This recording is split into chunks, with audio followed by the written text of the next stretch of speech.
de Radio María. Un día más, con la gracia del Señor, proseguimos el comentario del Catecismo de nuestra Madre la Iglesia.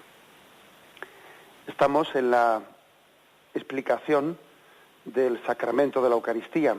Habíamos explicado en primer lugar el sacramento, el Catecismo afronta según ese orden que tradicionalmente se ha explicado como los sacramentos de la iniciación cristiana. Primeramente explica el bautismo, luego explica la confirmación y luego explica la Eucaristía. Y estábamos en esa parte en la que dice cuál es el nombre de este sacramento.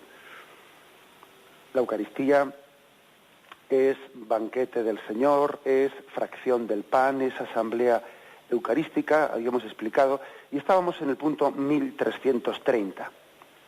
Continúa un poco con los nombres de este sacramento.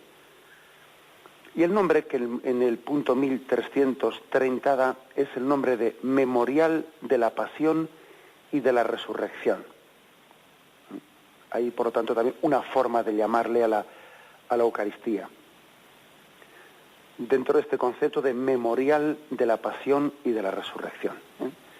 Ya hemos tenido ocasión de decir que la palabra memorial,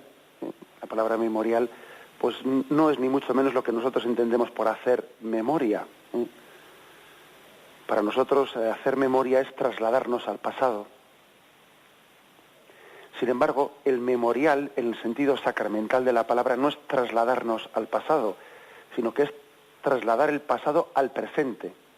O sea, vivir en un eterno presente lo que ocurrió en el Monte Calvario, la entrega que Cristo hizo de su vida. Distingamos, pues, lo que es hacer memoria en nuestro lenguaje coloquial, de el memorial en el lenguaje teológico, en el lenguaje religioso o sacramental de la palabra. No se trata de trasladarnos al pasado, sino se trata de que en la liturgia eucarística hay un eterno presente. Se hace eternamente presente en la ofrenda de Cristo al Padre. La palabra memorial, por lo tanto, hay que entenderla así.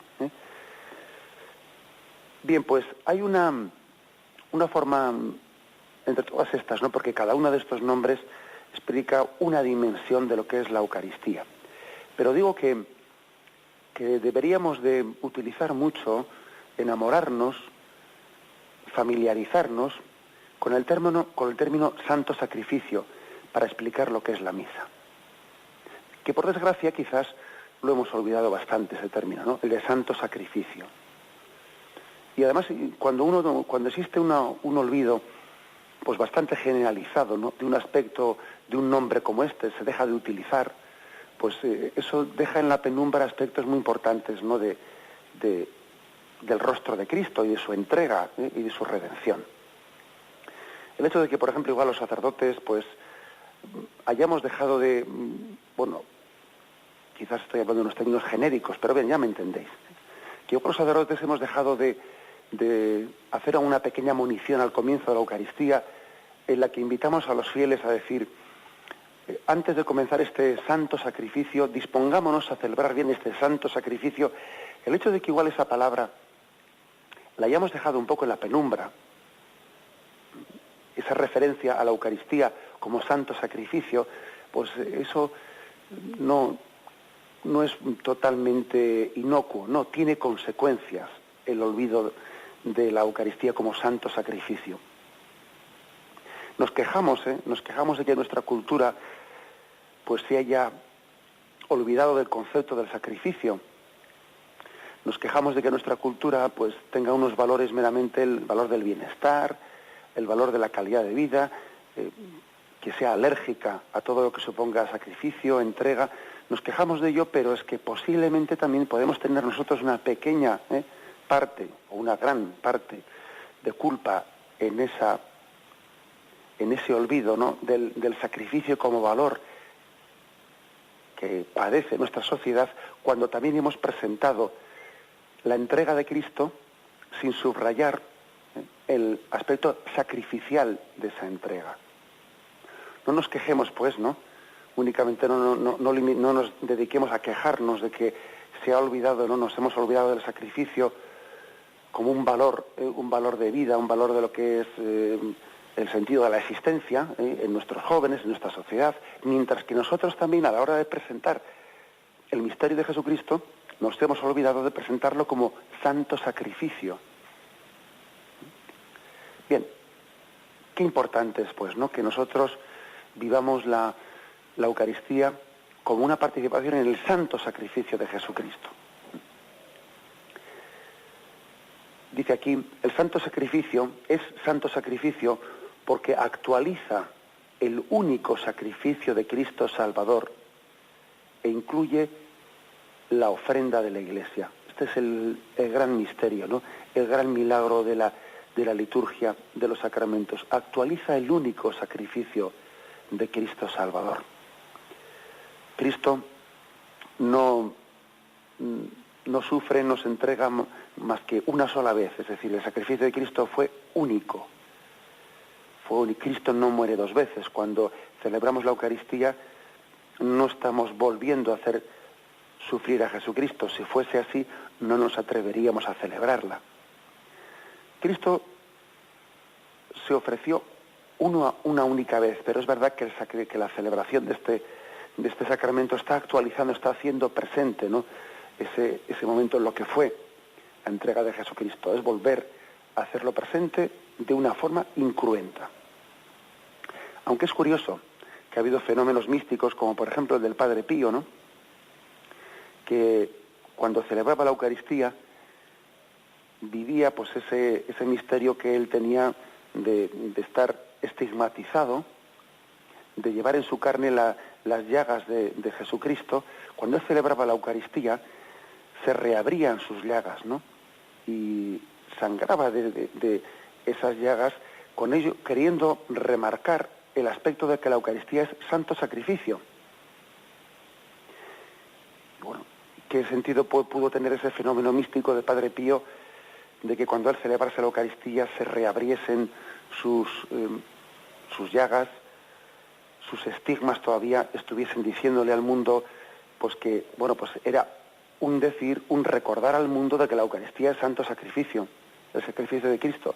Es verdad que nosotros decimos que no es cruento, que es incruento, pero el Señor a veces ha querido hacer milagros como este del Padre Pío, hasta reabriendo, ¿no?, reabriendo sus llagas para recordar al mundo que, aunque sea de una forma incruenta, quiere hacer de vez en cuando un signo milagroso, como ha hecho, ¿no?, con el Padre Pío y otros santos, para recordarnos que la Eucaristía es santo sacrificio, el sacrificio de Cristo en el Monte Calvario. Muchos fieles que acudían a San Giovanni Rotondo, ¿no?, por participar de la Eucaristía que él celebraba a una hora muy temprana de la mañana, pues cuentan ellos, ¿no?, que era como si estuviesen reviviendo el sacrificio de Cristo en el Monte Calvario. Estaban volviendo a asistir, como Juan y como María, ¿no?, a esa entrega de Cristo sacrificial. Subrayemos pues esta dimensión de la Eucaristía, que la tenemos olvidada, el santo sacrificio. Sacrificio, en primer lugar, dice aquí, sacrificio de alabanza. Se nos ofrecen varios textos, ¿no?, pero fijémonos especialmente dice en el Salmo 116, versículo 13 y 17, ¿no? ¿Cómo le pagaré al Señor todo el bien que me ha hecho? Alzaré la copa de la salvación invocando su nombre. Cumpliré mis votos al Señor en presencia de todo el pueblo. Mucho cuesta a los ojos de Yahvé la muerte de los que le aman. Ah, Yahvé, yo soy tu siervo, hijo de tu esclava. Te ofreceré un sacrificio de alabanza invocando tu nombre. En primer lugar, pues es un sacrificio de alabanza. Alabamos a Dios ofreciendo un sacrificio. También se le llama sacrificio espiritual, ¿sí? Ahí tenés primera carta de Pedro, capítulo 2, versículo 5. Acercándonos a él, piedra viva, desechada por los hombres, pero elegida, preciosa ante Dios, también vosotros, cual piedras vivas, entráis en la construcción de un edificio espiritual para un sacerdocio santo, para ofrecer sacrificios espirituales aceptos a Dios por mediación de Jesucristo. O sea que nosotros tenemos esa capacidad de unirnos al único sacrificio de Cristo, ofreciendo nuestros sacrificios espirituales. Dice, aceptos a Dios, agradables a Dios, por mediación de Jesucristo. No es participar pues únicamente del sacrificio de Cristo como espectador, sino que es participar del sacrificio de Cristo uniendo nuestro sacrificio al suyo. Esto es importante, ¿eh? Es importante porque no se trata de hablar del sacrificio de Cristo en un tono meramente, pues, admirativo, pero de espectador, ¿no? Alguien se admira de lo que Jesús hizo y lo contempla como un espectador. Y como un espectador quiere decir como que alguien que se sienta en una butaca y ve la pasión de Jesucristo y llora con ella, se conmueve con ella. No, eso no es suficiente. Nosotros hablamos del sacrificio de Cristo no como meros espectadores, sino uniendo nuestro sacrificio personal al suyo, sabiendo que nuestro sacrificio solamente se le puede llamar sacrificio acepto a Dios, agradable a Dios, a la medida en que lo unamos al sacrificio de Jesucristo. No somos, pues, ¿no?, meros espectadores de lo que ocurrió en el Calvario, sino que somos cooferentes, nos ofrecemos junto con Cristo haciendo de nuestro sacrificio espiritual, del sacrificio de nuestra vida, un único sacrificio con el de Jesucristo. Por eso nosotros no vamos a la liturgia, no vamos a celebrar la Eucaristía como meros espectadores. No, somos cooferentes, celebramos la Eucaristía. Habéis oído ya en estos programas más de una vez poner en tela de juicio eso de que voy a oír misa, que es un término en el que parece que uno va como un espectador. No, yo no voy a oír misa, yo voy a celebrar el santo sacrificio de Cristo, uniendo mi sacrificio al de Jesucristo, haciendo un único sacrificio, una única ofrenda junto con Jesucristo. No se trata pues de un sentido pasivo, de un ser mero espectador, ¿no?, sino de un introducirnos en esa ofrenda de Cristo al Padre. Por eso se insiste con tanta fuerza, ¿no?, en esa primera Pedro capítulo 2, versículo 5 que hemos leído, para ofrecer sacrificios espirituales aceptos a Dios por medio de Jesucristo. También vosotros entráis cual piedras vivas en la construcción de este edificio. Cristo puso la piedra angular y también nosotros participamos con piedras sujetadas sobre la piedra de Jesucristo, ofreciendo nuestros sacrificios unidos al de Cristo. Sacrificio puro es otro nombre, ¿no? Sacrificio puro. Y se nos ofrece aquí el texto de Malaquías, capítulo 1, versículo 11. Dice, pues desde el sol levante hasta el poniente, grande es mi nombre entre las naciones, y en todo lugar se ofrece a mi nombre un sacrificio de incienso y de oblación pura, pues grande es mi nombre entre las naciones, dice Yahvé Sebaot. Sacrificio puro. ¿Qué significa esta expresión de sacrificio puro? Malaquías, capítulo 1, versículo 11. No es que se refiera la palabra un puro sacrificio en el sentido que nosotros podríamos decir de sufrió muchísimo, porque nosotros entenderíamos esto así. Sacrificio puro, un puro sacrificio, como dice, no hizo más que sufrir. No se refiere a eso. Sacrificio puro quiere decir que es una ofrenda perfecta, que nosotros hemos separado de ello pues todo lo que es amor propio, todo lo que es sentido de frustración, todo lo que es sentido de un enorgullecernos indebidamente, es decir, no, la pura ofrenda, el sacrificio puro es decir, Señor, me ofrezco plenamente a ti, te ofrezco mi vida y te lo ofrezco quitando de ella pues mis planes que no son los tuyos, mis frustraciones, pues que en el fondo son falta de confianza en tu providencia, no queriendo apropiarme de tu gloria, ni queriendo sentirme frustrado por nada. Ese es el sacrificio puro, se refiere a la ofrenda pura. No es entender sacrificio puro como decir el puro sufrimiento, no ha hecho más que sufrir. No. se refiere a ofrecer nuestra vida, que en el fondo es ofrecer tu yo. Porque de poco serviría que uno ofrezca cosas si no se ofrece él mismo. Se estaría autoengañando, ¿no? El que alguien diga, yo le voy a ofrecer a Dios, le voy a ofrecer una serie de sacrificios, pues para que luego sentirme tranquilo de conciencia en que ya le he ofrecido unas cosas a Dios. No.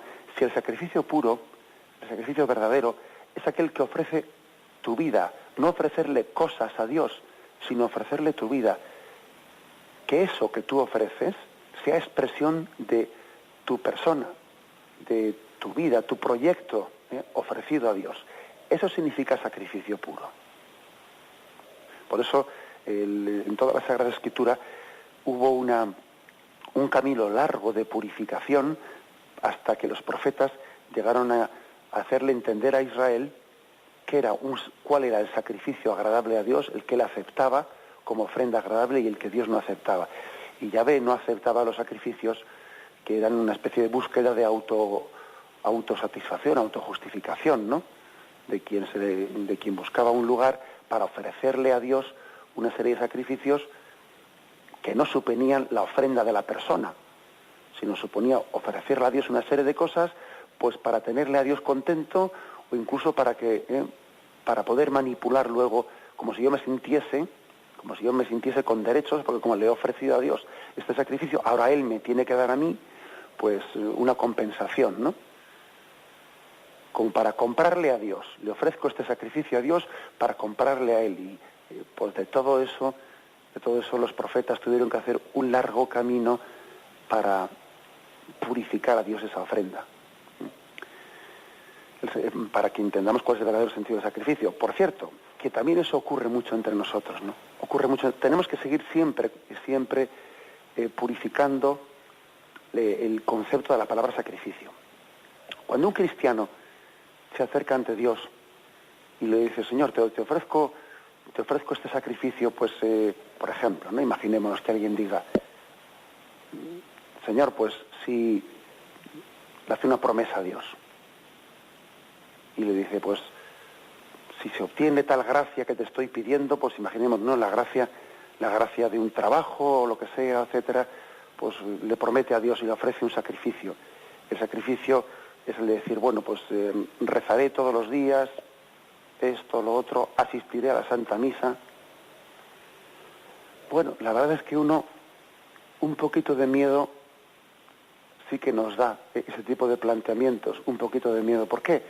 Porque ahí se habla de un concepto de ofrecerle un sacrificio a Dios que parece que nosotros le estuviésemos haciendo un favor a Dios. Diciendo, bueno, pues si Dios me da esta gracia, pues voy a hacer diariamente esta oración, voy a asistir a la Santa Misa. Parece como si yo le hiciese un favor a Dios haciendo ese sacrificio.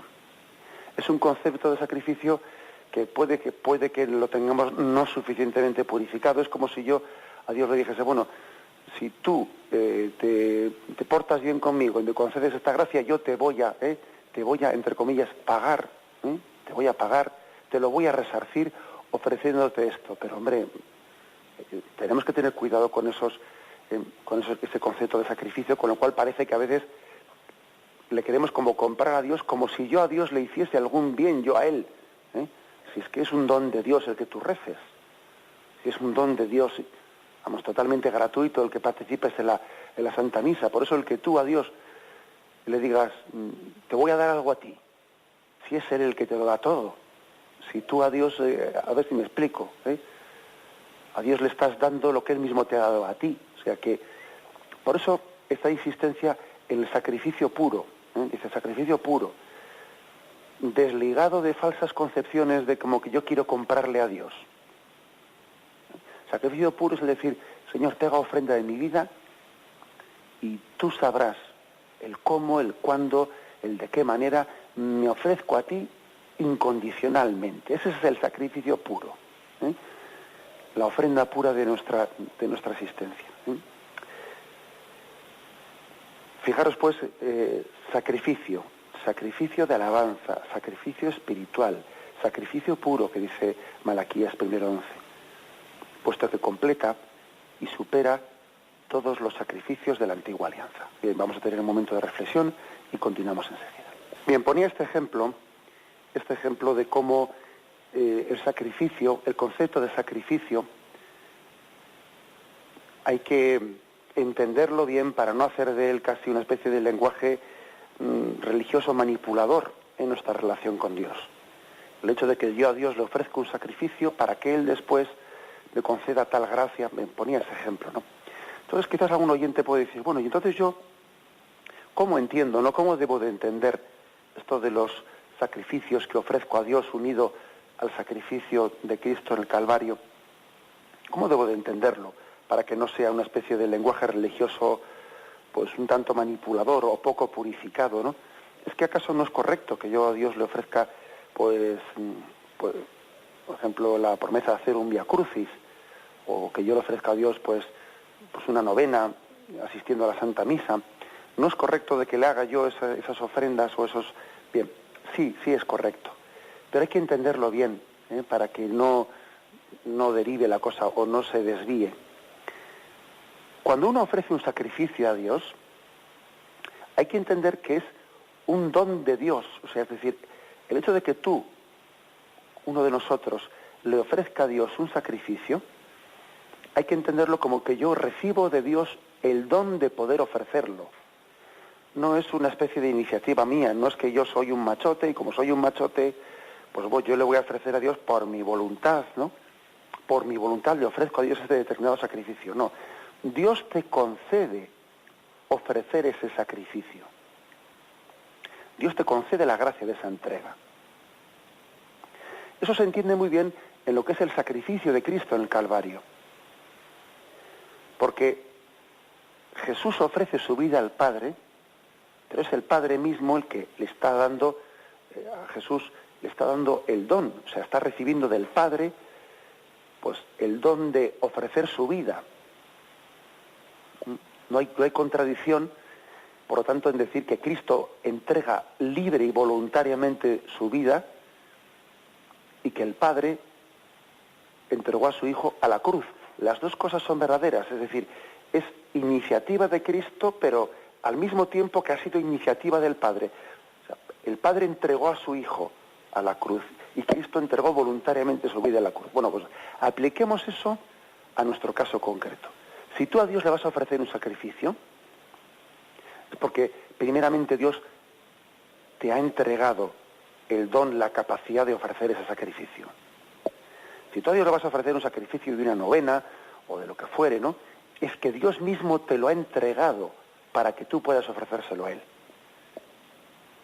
No entendamos pues nunca los sacrificios como algo que parte de mi voluntad, como algo que parte de un esfuerzo mío para exigirle a Dios otra cosa y para poderle después pedirle a Dios una compensación, puesto que yo te he hecho esto, ahora tú me lo tienes que pagar. Vamos, eso tenemos que purificarlo. Porque nos olvidamos de que es un don de Dios, es un don de Dios el poder ofrecer ese sacrificio. Yo en el fondo tengo que ofrecer a Dios los sacrificios que Él mismo me da, el don de poder ofrecer. El don de poder ofrecer. Si es que es preferible que una persona ofrezca menos sacrificios a que los esté ofreciendo pues meramente como una especie de iniciativa suya, sin ser consciente de que es un don de Dios, por la que él se siente con un derecho, ¿no?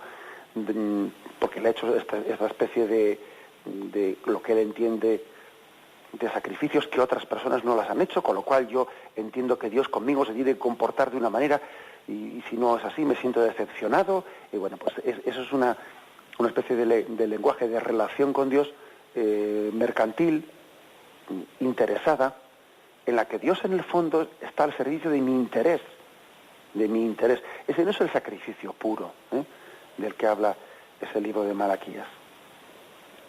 Por eso entendamos bien. Si yo le ofrezco a Dios un sacrificio, es porque Dios me ha dado el don de poder ofrecerlo. Y pongamos como ejemplo lo que ocurre con Jesucristo. Cristo ofrece su vida en la cruz porque el Padre le ha dado el don de entregarle a la cruz. O sea, las dos cosas están ocurriendo al mismo tiempo. completa y supera todos los sacrificios de la antigua alianza. Dice ese término, el santo sacrificio de Cristo completa y supera todos los sacrificios de la antigua alianza. Es especialmente la carta a los hebreos, es el libro del Nuevo Testamento que más habla de esto, habla de cómo el sacrificio de Cristo completa los sacrificios del Antiguo Testamento y los supera. Si tuvieron algún valor aquellos sacrificios del Antiguo Testamento en que se sacrificaban los terneros, se sacrificaban los animales allí en el Templo de Jerusalén, si tuvieron algún valor es porque eran una profecía de lo que estaba por llegar. Aquellos sacrificios pudieron tener algún valor. Pues fijaros, sí, algo parecido al bautismo de Juan en el río Jordán. El bautismo de Juan en el río Jordán era un sacramento, confería de una manera en sí misma, no, pues confería la gracia, pues no, pero sí que era una predisposición que purificaba al hombre en la medida en que estaba con ello adelantando el don de Cristo, ¿no?, en el sacramento del bautismo. Pues algo así también ocurre con los sacrificios del Antiguo Testamento. En la medida que en ellos se estaba adelantando el sacrificio, la ofrenda de Cristo, aquellos animales que eran ofrecidos, tan justos, ¿no?, tanta gente buena israelita que se acercaba allí y sacrificaba unos animales, en la medida en que lo hacían con una intención pura, en la medida que lo hacían con una intención de ofrecerse a Dios, pues aquellos sacrificios les estaban purificando en la medida en que eran como un pequeño adelanto de la ofrenda de Cristo en el Monte Calvario. Ellos no lo sabían, pero los hombres de Israel que allí iban y hacían aquellas ofrendas estaban siendo preparados, estaban siendo purificados en virtud de la sangre de Cristo, que aquellos animales pues simbolizaban y adelantaban. Ahora bien, por sí mismo, la ofrenda de esos animales pues no tenía ningún valor. Por sí mismo, la sangre de los terneros cebados, de los machos cabríos, etcétera, es absolutamente incapaz de purificar al hombre. Por sí mismo, la materialidad de aquellos sacrificios no valía nada. Lo que valía era en la medida en que se hacía un acto de confianza, un acto de abandono, y aun sin saberlo, en ese acto de abandono se estaba prefigurando ya el acto de abandono de Cristo al Padre en el Monte Calvario. De la misma manera que podemos decir nosotros que los sacrificios que hagamos materialmente por sí mismos no valen nada, O sea que, vamos a ser claros, o sea, que por mucho que uno materialmente hablando diga, Dios mío, pero cuántas cosas aquí tengo para ofrecerle a Dios. Sí, puede ser muchísimas. Y me puedes hablar de un listado de enfermedades de esos interminables, ¿no? Hay personas que tienen listados de enfermedades que dice uno, pero Dios mío, solamente para acordarse del nombre de todas esas enfermedades y disgustos que ha tenido, y problemas, y tal, y cual. Pero fijaros, pero por sí mismas esas cosas, ante Dios, no sirven para nada. Sin embargo, en la medida en que están unidas al sacrificio de Cristo, pues claro que sirven, ¿no? Eso mismo pasa con respecto al Antiguo Testamento y Nuevo Testamento. Los sacrificios de la Antigua Alianza por sí mismos no valían nada. Ahora bien, en la medida en que estaban prefigurando el sacrificio de Cristo, sí comenzaban ya a purificarnos. Lo mismo pasa con los sacrificios de nuestra vida. No insistamos tanto en el cuánto de mis sufrimientos.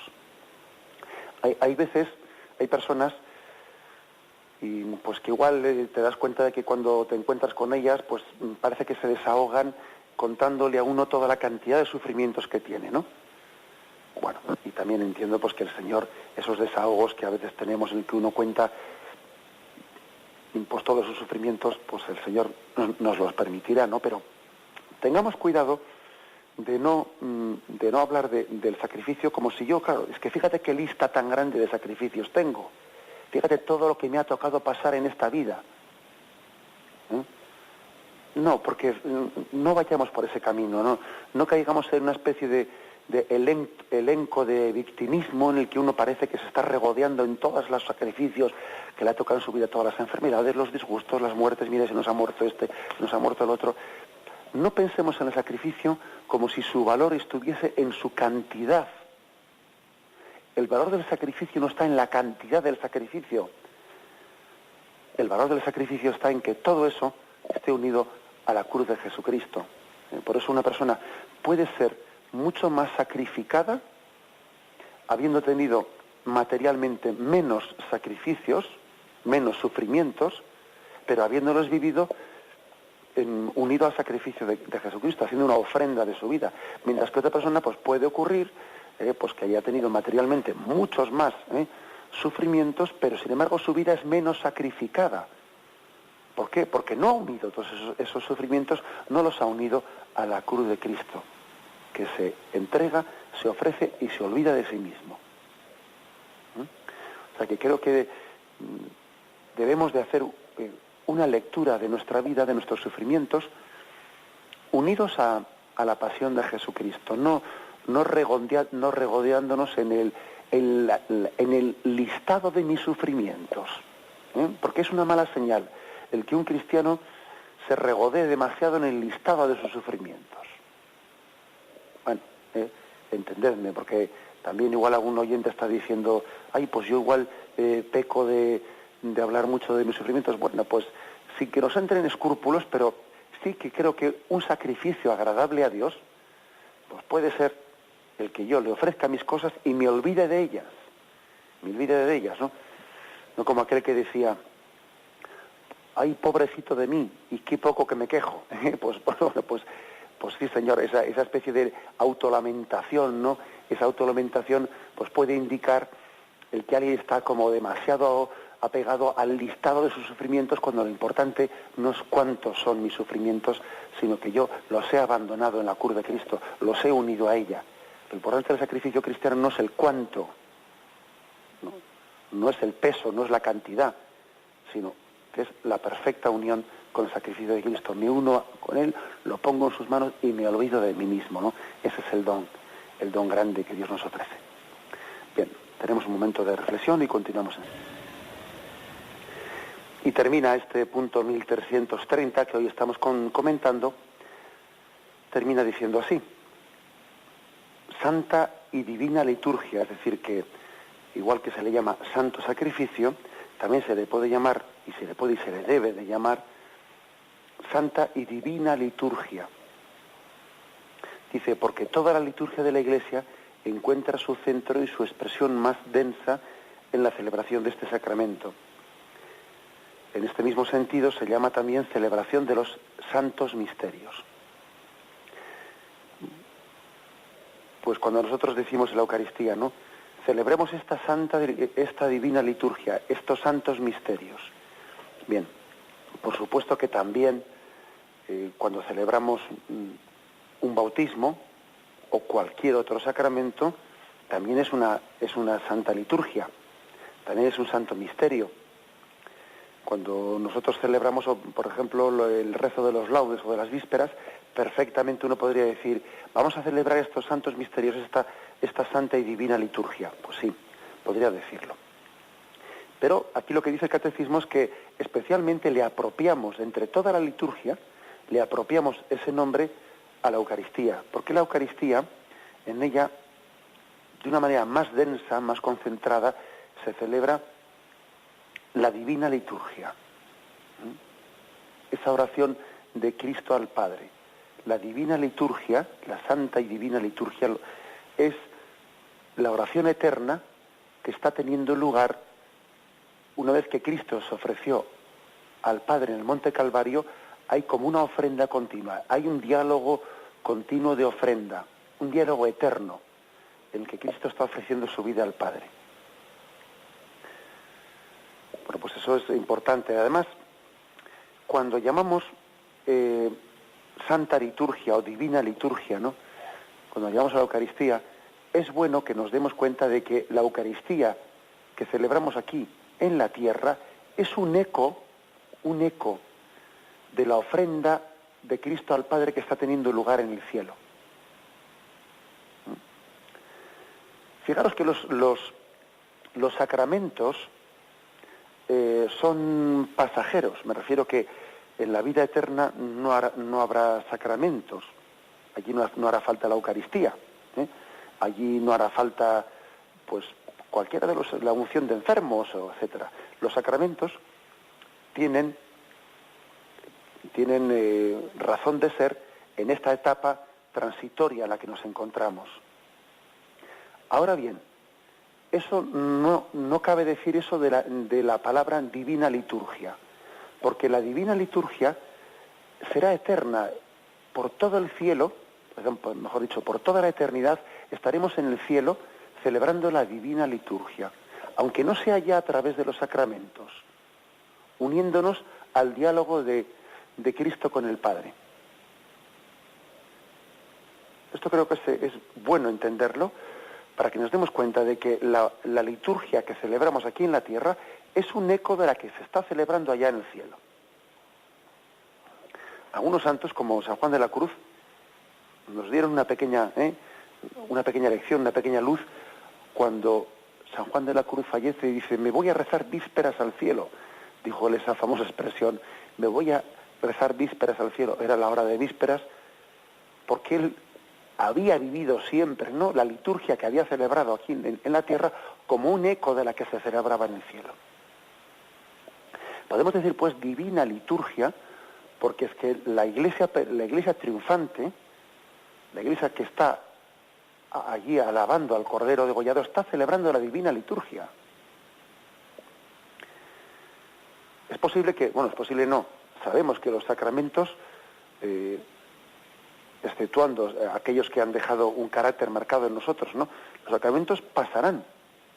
Sin embargo, la divina liturgia no pasará, es eterna, porque en el fondo el cielo mismo es una santa y divina liturgia. Es que el cielo consiste en eso, en una alabanza, en una adoración, que es liturgia. Eso es la liturgia, ¿no?, la santa y divina liturgia. Bueno, pues, que es muy importante que cuando comencemos la Santa Misa, acordándonos de este misterio, pues nos digamos: estoy participando en la divina liturgia. Desde aquí en la tierra me uno a la liturgia celeste. Y este coro que está cantando aquí es un eco del coro celeste. Es un eco de aquella Jerusalén celestial. Eso, si lo pensásemos, nos haría bien, en vez de distraernos en cosas, ¿no?, de que si este ha cantado bien, ha cantado peor, si esto ha sido... No te distraigas con lo que son los signos. Lo importante es el significado. Lo importante es que eso que tú estás viviendo ahí es un eco de la liturgia celestial. Cuando uno vive así, con este tono de fe, pues las cosas no le distraen, sino que le introducen en el misterio. Le introducen en el misterio. Creo que os he contado una anécdota, pero bueno, no estoy seguro si os la he contado ya, pero bueno, en cualquier caso la repito si la he contado. Me llamó poderosamente la atención que en un libro escrito por un escritor inglés que había sido convertido, ¿no?, él era anglicano y se había encontrado pues con nuestra Madre la Iglesia Católica y con Jesucristo, pues se había encontrado desde su relación con la Madre Teresa de Calcuta.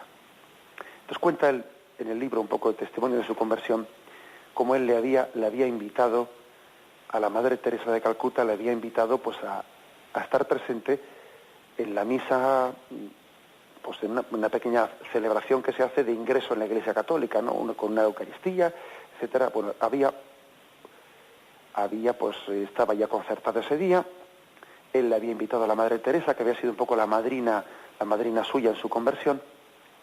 Llega el día que le había preparado con esmero, había preparado la liturgia con un montón de detallitos, con un montón de cosas, con el esmero que tiene una persona que está cuidando su celebración. Bueno, el caso es que la Madre Teresa se retrasaba. Al final llega la mujer acompañada de un montón de niños pues deficientes que iban camino de algún sitio, y la Madre Teresa pues dijo: bueno, pues paso con estos niños por allí y me uno a esta celebración y luego sigo a donde tuviese que seguir ella, ¿no? Dice que estaba rodeada pues como de 15 o 20 niños deficientes, y venía con una o dos monjas, amigos religiosas, que la acompañaban, y metió a todos los niños deficientes en aquella asamblea. Niños que eran incapaces de estar en silencio, unos gritaban, otros... Y él, en un primer momento, en una primera reacción, dijo, Dios mío, si la Madre Teresa aquí, con todos estos niños, me va a chafar, me va a chafar mi celebración. Ni podemos oírnos, ni podemos cantar un canto afinado, ¿no?, con estos niños deficientes que están aquí, pues haciendo lo que saben hacer ellos, lógicamente, ¿no? Y dice, él cuenta en su libro, que hubo un momento en que le miró la Madre Teresa y le vio a ella zambullida en la oración, totalmente concentrada, ¿no? Y él se dio cuenta que ella vivía los gritos de aquellos niños deficientes, lo vivía como si fuesen el canto de los ángeles, como si aquello fuese un eco de la divina liturgia en el cielo. A ella no le distraían esos niños, ¿no?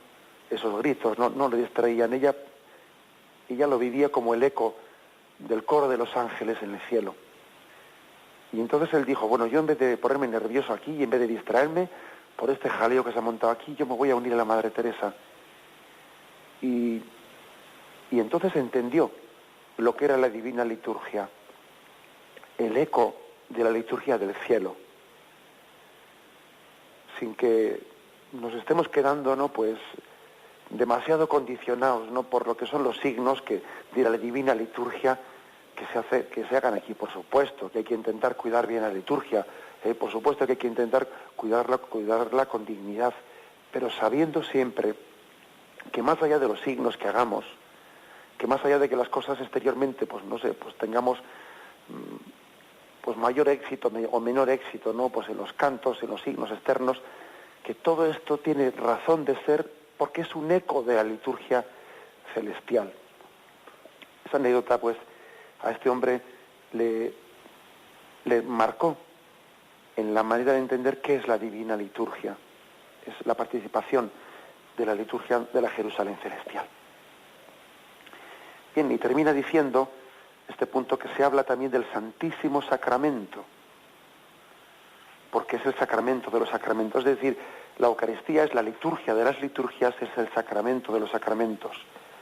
Con este nombre se designan las especies eucarísticas guardadas en el sagrario. Pero bien, continuaremos, si Dios quiere, mañana con el comentario. Hoy nos hemos limitado al punto 1330, como habéis visto. La Eucaristía memorial de la pasión y de la resurrección del Señor. Y me despido con la bendición de Dios Todopoderoso. Padre, Hijo y Espíritu Santo descienda sobre vosotros. Alabado sea Jesucristo.